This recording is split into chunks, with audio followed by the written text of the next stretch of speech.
Welcome to Picks with the Professor, the sports betting show hosted by a real statistics professor.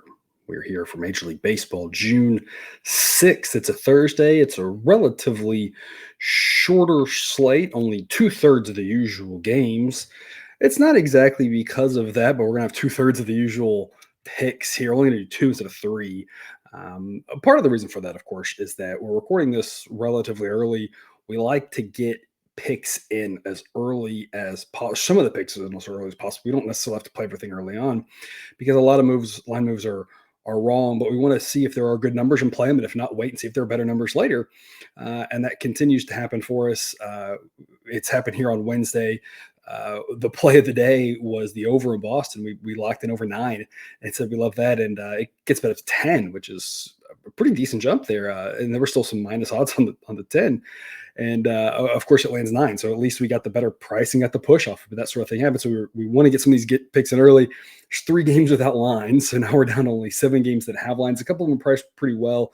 And I did have to hold one of them back for the play of the day, which just continues to do really well. Again, it's 6 out of 7 winning weeks in a row and now entering this week. Otherwise, it was a very forgettable Tuesday, but a very slow start to this week after an incredible 2 weeks. You can see here the model picks since we redefined our grading structure, such that the B grades are the best model picks and the A grades are the subset of those that I like the most. Again, a regrettable start to this week, but overall still doing really well. And these are the ups and downs that we talk about having when we mention, we're never going to have a 20% over ROI. We're very unlikely to for any really long stretch. We need those short stretches to balance out when things are down like this. So we'll bounce back here soon enough. Hopefully we will here on Wednesday. And into Thursday's games. And if you want all those picks, the Discord chat, all the extra details, totals, run line, first 5, etc., you can get all that on Dub Club with the link in the show description or that QR code there. There's also a discounted play of the day only package available if that is something you're interested in. Some quick reminders here. Information about the model and the community can be found at pickswiththeprofessor.com/new. Get you some more information, but the website just has some other goodies, including all the historical data as well. This is a player-based model. Ratings reflect the current roster makeup of a team, so injuries matter, guys getting promoted, sent down, etc. matters as well. I was thinking about it today. The Yankees, we've been really high on their offense all season, so they might have the best offense in baseball. They've been battling with the Dodgers. Really, it was like a 4-team race early on. The Astros fell back, the Braves fell back, both because they were struggling. The Braves even more so now without Acuna. So really just dropped and became the Yankees and Dodgers. So I'm like, the Yankees are going to be insane. They don't even have Garrett Cole on their roster right now. Half their relievers, it seems like, are injured. And we already are so high on these Yankees team that's so good. And it makes sense when you look at their record. So again, the sky's the limit for some of these ratings when some of these teams get healthy. And unfortunately for many of us out there, the Yankees are one of those that just look like they might get even better. One of the better Yankee teams in a long time. The average grade's 100. When you see the grades on the screen, higher implies more runs. So for pitchers, you don't want to be high. For hitting, you do. We are projecting an average game. One game, we don't know what's going to happen. As much as we thought there would be runs in the Boston Atlanta game on Wednesday afternoon because a hitter-friendly ballpark, warm weather when blown out, some pitching that could give up some runs. We thought there'd be a good chance of runs. The Braves offense is pretty solid. Didn't expect all 9 runs to come from one side, right? One game is unpredictable. Anybody telling you otherwise is full of nonsense, right? So that's why we always talk about the average game. And we're going to have outlier games. We're going to have games that just don't go anywhere near what we hope. That is what it is. It's going to happen good. It's going to happen bad. It's going to happen both directions, okay? What we are looking at here with the math is what the overall total sample size does. And that's why we look at probability and we say, hey, if we say 55%, that means it's going to win 11 times, lose 9 in the long run out of every 20, or maybe even thought further, 55 out of 100. And it may not be exactly 55, even maybe 54, 56, something like that. But that tells us what price we know we have to bet in order to make money. This is the way the books look at it. It's the way the best sports bettors in the world look at it. It's how we're going to look at it too. But of course, as always, take what you like and leave the rest. We're going to start off here. I'm going to give you an afternoon game and a night game. I'm going to give you a favorite and a dog. So you get a little bit of everything here for people. The play of the day is a total. If you're looking for the total, that's already been published at Dub Club. We're going to start off here 1:10 p.m. Eastern. Royals at the Guardians. A beautiful day, low 70s. 10-mile-an-hour wind, maybe a little bit cross. Going to play maybe a little bit pitcher friendly as it normally does in that park, but more a typical game, not a more pitcher friendly than usual, just a typical game there, which again is slightly favorable to the pitchers. Daniel Lynch and Tanner Bybee. Lynch has looked really good with regards to the ERA in his 2 starts this year. He's been around for a long time. We have a lot of data on him. We know very well that he's not a great pitcher. And the underlying metrics, even for this season, with only 12 innings, back that up. It's, again, another reminder that ERA is not the best predictive metric we have. His FIP is 472. His xFIP is 489. He actually projects a little better than that, according to Sideline, because he hasn't been quite that bad historically. But again, a very subpar pitcher here, gets that 111 grade, which is not great.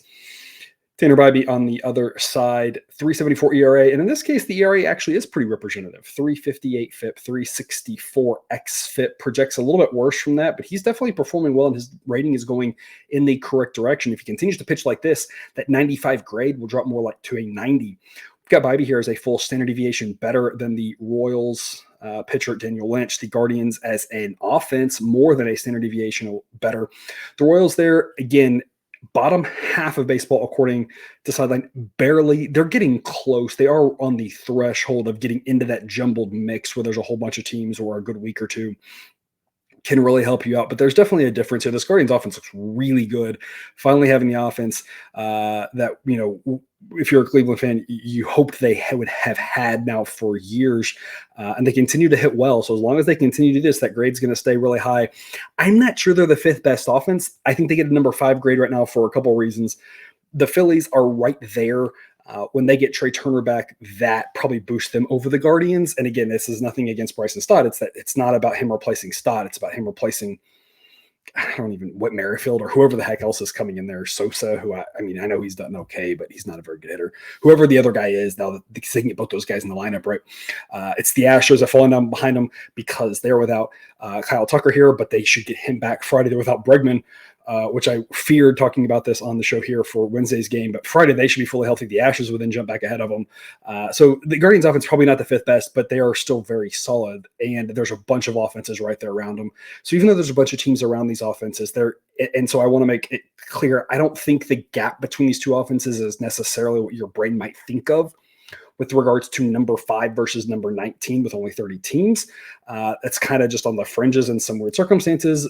That's why we look at the ratings sometimes rather than the rankings. And in the rating standpoint, again, the Guardians offense is a full standard deviation better than the Royals. It is a relatively large difference. In the bullpen, the Royals bullpen is okay. It's improved from last year, but just kind of run of the mill. The Guardians bullpen, the model loves them. The Guardians bullpen's been really good for some time now.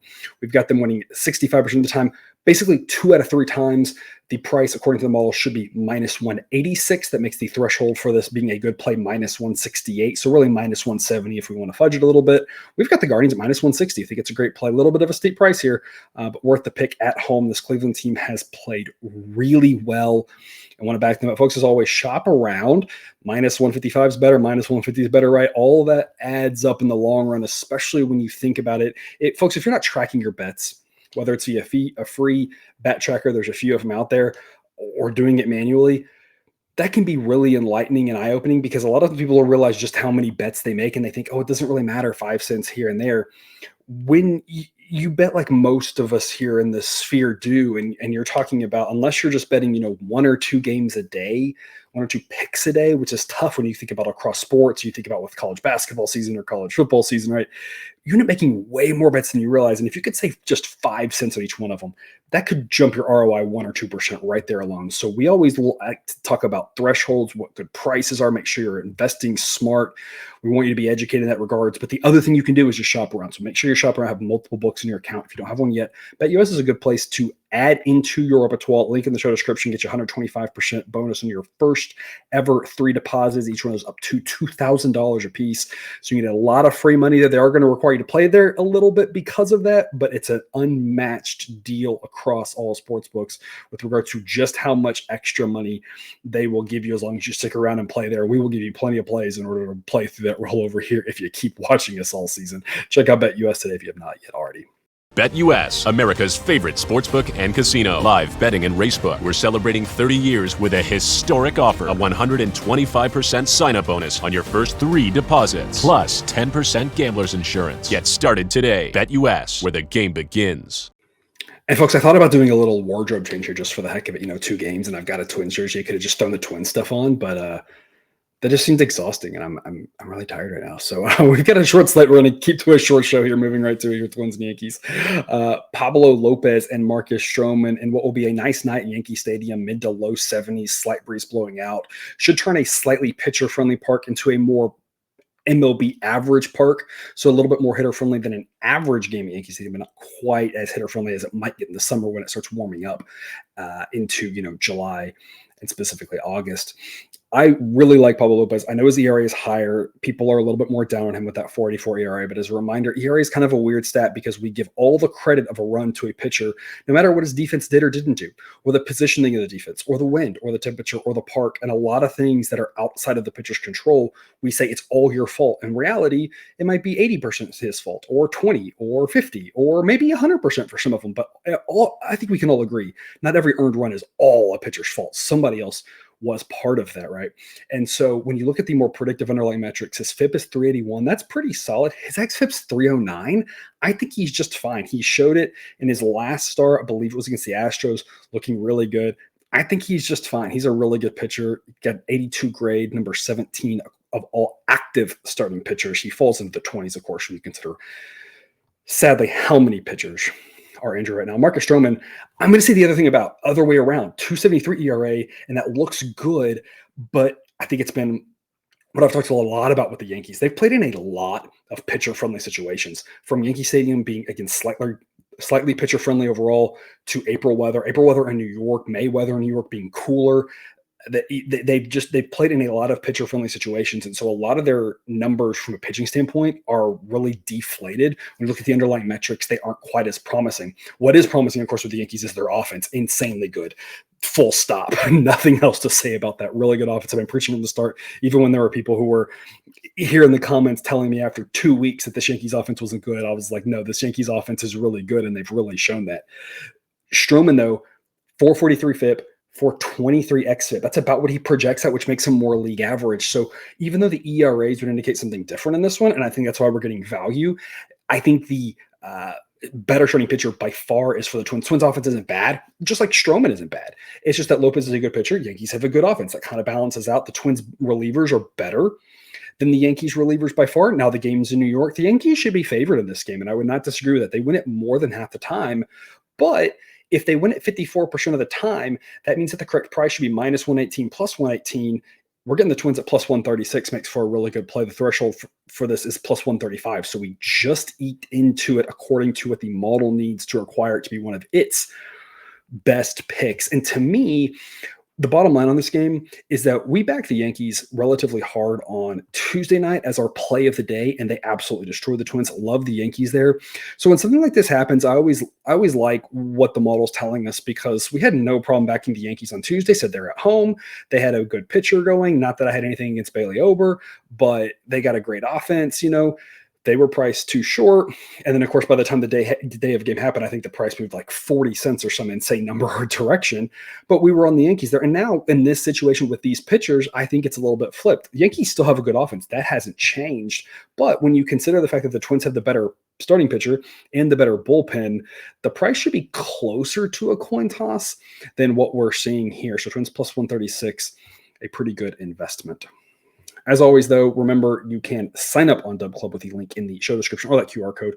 Bunch of details, bunch of picks, bunch of leans on all sorts of markets. That's just for baseball. Football coming up. Make sure you're a part of it. Our Discord chat, we're talking WNBA. I'm sure we'll be talking Olympics when that comes around. I'll have to make an Olympics channel now. We got so many channels for every sport. We got people giving out picks over there, suggestions, chatting. Hey, what do y'all think about this? It's a great community of people over there on Discord. Give it a try if you haven't yet already. Again, link in the show description. Otherwise, though, thank you for watching. We wish you the best of luck, and remember that you can eat your betting money, but please do not bet your eating money.